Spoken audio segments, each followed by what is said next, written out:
சிறுபான்மை மக்களின் பாதுகாவலர் கருணாநிதியும் திமுக என்று ஐயா ஸ்டாலினும் அந்த அவர் மகன் உதயநிதியும் நீங்கள் நம்பிக்கொண்டிருக்கிறீர்கள். அவர்களை பாதுகாப்பது யார்? அவர்களா பாதுகாப்பு?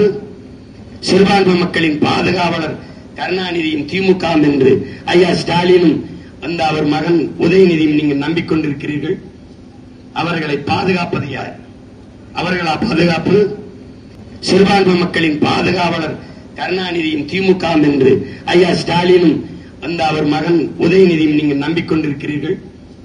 அவர்களை பாதுகாப்பது யார்? அவர்களா பாதுகாப்பு?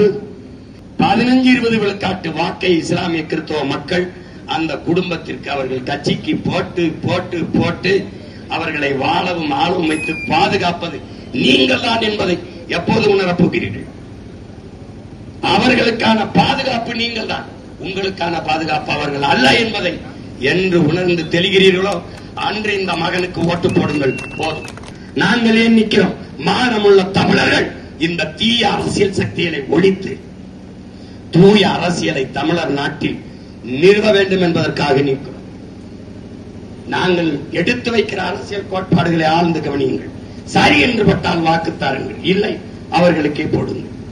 இதுபோல தொடர்ந்து தொடர்ந்து தோற்றாலும் துவண்டு போகாமல் நம்பிக்கையோடு இந்த அரசியல் களத்திலே நிற்கிற ஒரு அரசியல் படையை உலக வரலாற்றில் இந்திய துணைக்கண்டத்தில் ஏதாவது ஒரு அரசியல் கட்சியை நீங்கள் காட்ட முடியுமா?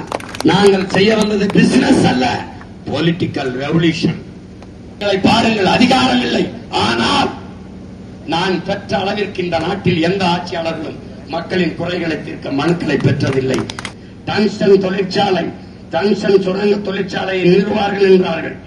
என்னை தாண்டித்தான் இந்த நிலத்தில் நீ ஒருபடி மண் எடுக்க முடியும், முடியாது என்று கைவிட்டார்கள். பரந்தூர் விமான நிலையத்தில் விண்ணூர்தி நிலையம் கட்டுவேன் கட்டுவேன் என்று சொல்லிக் கொண்டிருக்கிறார்கள். சொல்லிக் கொண்டுதான் இருக்க முடியும். ஒரு செங்கலை கூட நான் இருக்கிறவரை வைக்க முடியாது. என் அருமை சொந்தங்கள், நாம் வரி கட்டுவதோடு அவர்களுக்கு வாக்கையும் செலுத்தி வலிமைப்படுத்தி விட்டுக் கொண்டே இருக்கிறோம். ஓராண்டு ஈராண்டு அல்ல, 60 ஆண்டுகளாக 6 நூற்றாண்டுகளுக்கு மேலாக இந்த கொடுமையை செய்து கொண்டே இருக்கிறோம். எதுவெல்லாம் நீங்கள் சாத்தானின் செயல் என்று சொல்கிறீர்களோ அதை இந்த அதிகாரங்கள், இந்த ஆட்சியாளர்கள் செய்கிறார்களா இல்லையா?